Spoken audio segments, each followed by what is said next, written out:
My name is Dania Ahmad, and this is my video interview for St. David's School of Nursing. The reason that I chose St. David's is because back when I was in my senior year of high school and I was looking at different colleges and universities that had nursing schools, I saw that Texas State and St. David's kept on popping up pretty consistently. And as I looked into it more, I found out that they had a really rigorous academic curriculum, that it was really close to where I lived, and all the people that I spoke to, they said that they really enjoyed the students that came from Texas State to do clinicals at their hospitals, and that they thought that they were really good and that the program was great. So my heart was really set on it from then. The things that I've done to prepare for St. David's is that firstly, I've taken most of my prerequisites already at Texas State. The only one I haven't is Human A and B2, which I'll be taking this upcoming semester.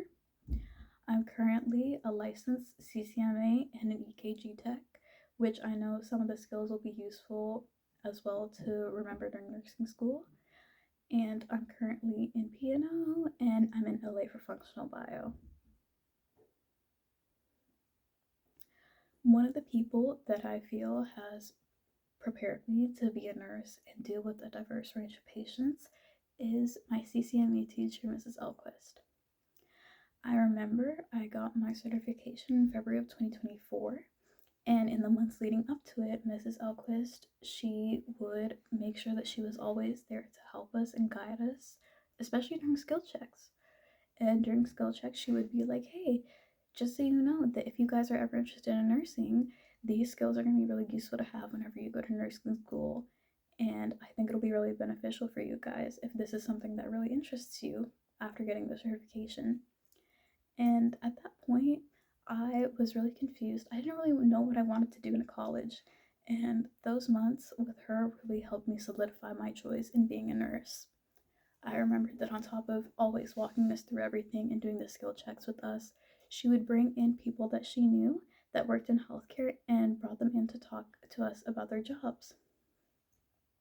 The one that I remember the most clearly, and this is because it really made me come to a firm decision about what career I wanted, was when she brought in a flight nurse. And as I listened to her talk, I was just so fascinated, and I was like, wow, this is exactly what I want to do with my life. Like, being a flight nurse sounds fascinating. And she talked so highly of it. And I was just like, okay, I'm like set on this. Like, this sounds amazing. And Miss Elquist was so supportive of like everything. And she was like, yeah, like I really encourage you to like go into nursing. I think that it would be amazing. And yeah, so she's the one she's the one person that's really encouraged me to go into nursing.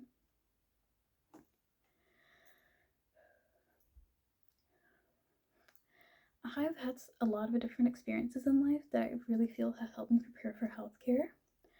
I'll start off with my clinicals that I did when I was doing my CCMA and EKG tech clinicals. I had to do clinicals before I could get the license, and I remember they sent me to do clinicals at a Baylor Scott and White hospital, and I was in the radiology unit.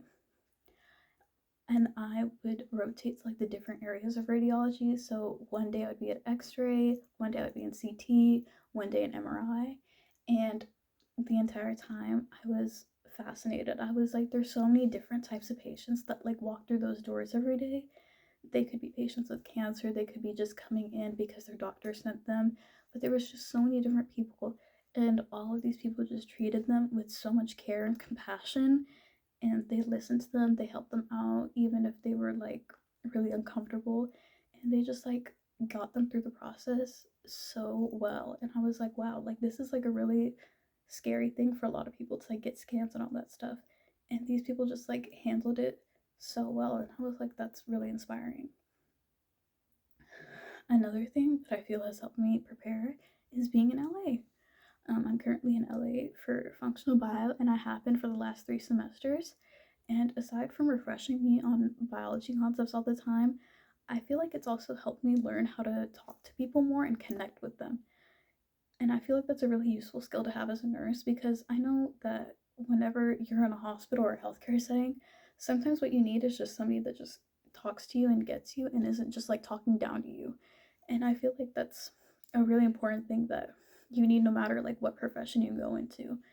And I feel like being in LA really helps with that because they're always like encouraging me, and I have to be the one that does encouraging as well. So I feel like I'm always like, it's like a test run. I'm like being prepared to like talk to patients. And honestly, it's very fulfilling because I also feel really supported as an LA because I'm like, I have so many resources to rely on. And I'm always like, you know what? Like, yeah.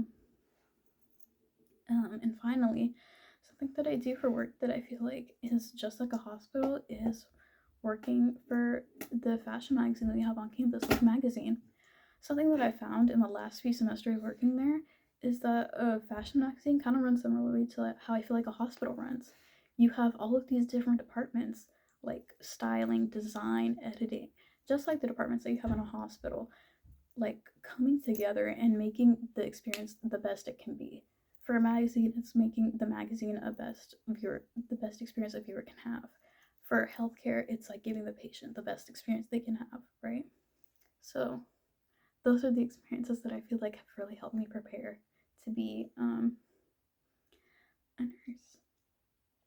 And finally, on technology and the barriers it can impose on conversation, I think that it's really important to always remind your patient that hey, like I'm here for you, I'm present in this moment. Like, yes, I might be sitting in front of a computer and taking notes, but I want you to know that my attention is 100% focused on you. I'm not ignoring you, I'm not dismissing you. I honestly, I feel like what works a lot of the time is to just reassure the patient and be like, hey, like it's just me and you, nobody else here, and let's just like talk it out. Let's talk it through. I feel like being reassuring and also like taking myself out of like any electronics and just be like, hey, just me and you, no electronics, no nothing, no technology. Like, just talk to me.